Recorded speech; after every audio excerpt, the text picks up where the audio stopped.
Hello there, this is James S. Crofty, James 1978, and for decades now, capitalist societies have lived by the maxim that education is the key to a better life, by which we mean the key to getting a better job, which in turn simply means the key to making more money, because after all, money's money is all that moneys, and if we money, then we money more money. But leaving aside the fortune cookie philosophy that money can't buy happiness, that we should allow children to be children and all of that jazz, the simple reality remains that in the 21st century, having effectively reached peak education, as I will define it in a moment, rather than giving you the keys to a brighter future, a university education is increasingly likely to give you nothing but a mountain of debt. Because after all, one of the most basic principles of economics is that the more people who have something, the less valuable it becomes. Today, in more and more cases, we need a university degree to even be considered for the same kind of job that our parents or grandparents could have gotten after leaving school,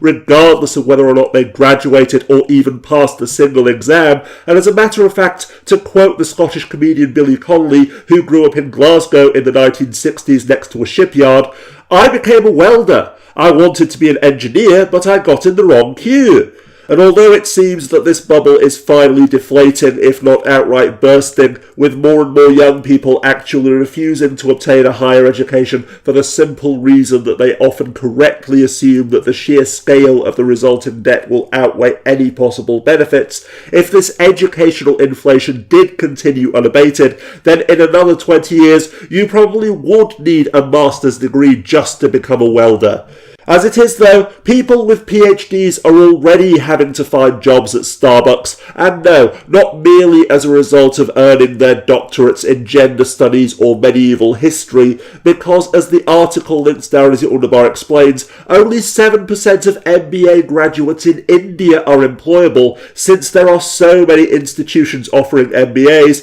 and so many postgraduate students taking them, meaning that now only MBAs from the finest educational institutions in the world are worth more than the paper that they are printed on, and in 20 years, unless this educational bubble does finally and completely burst, and we wake up to reality, the mantra of STEM, STEM, STEM, must earn a degree in STEM, will have driven so many postgraduate students to gain master's degrees and PhDs in science, technology, engineering and medicine, that anything short of a PhD or a master's degree from Oxford or Harvard in those fields might as well be printed on toilet paper as well. This is what I meant before when I used the term peak education, describing the reality that since there are only so many positions in the world, the race to be the most qualified in order to earn those positions simply pushes the bar ever higher. And today, although their numbers are still thankfully minuscule for the moment,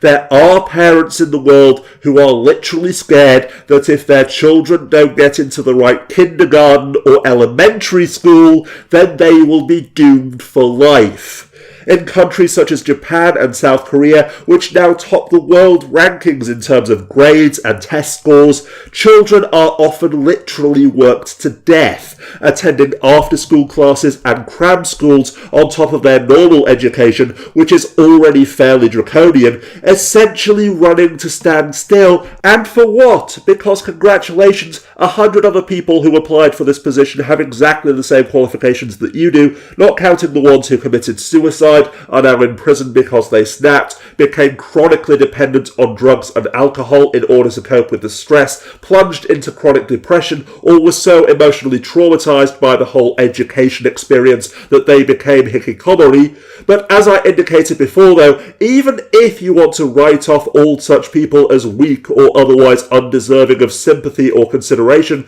the reality that I've just described still remains. The fact that flooded with applicants, most of whom are equally qualified, if not overqualified for the position, employers are increasingly just going to hire the person who went to the most famous and or expensive university, further inflating the student loan bubble, particularly in America, in which parasites who claim to be educators charge more and more for diplomas to the point at which now families may as well just bid on degrees from Harvard or Oxford, for example, because graduates are literally only paying paying for the name of the university to put on their CV, and leave the rest of the students to get jobs cleaning toilets with their worthless PhDs, at least worthless in the economic, capitalist, education gets you more money sense of the term. And no, strawman builders, I am not saying that all education is worthless and no one should ever bother going to university or qualifying for anything,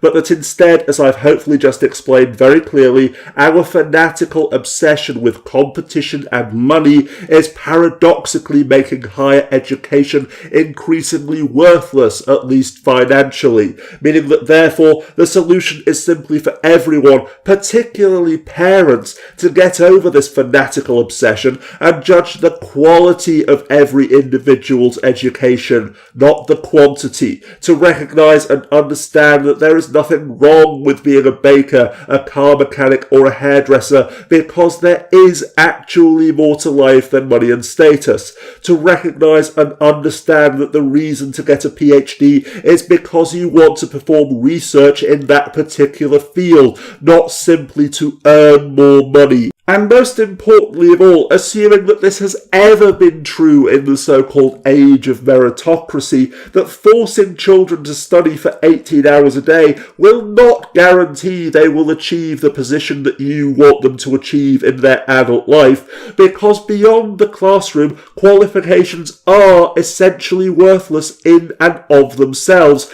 and the defining characteristic of a great surgeon, for example, is always their practical skill and ability, not how many A stars or 4.0s they received, or whether or not they graduated from Harvard Medical School.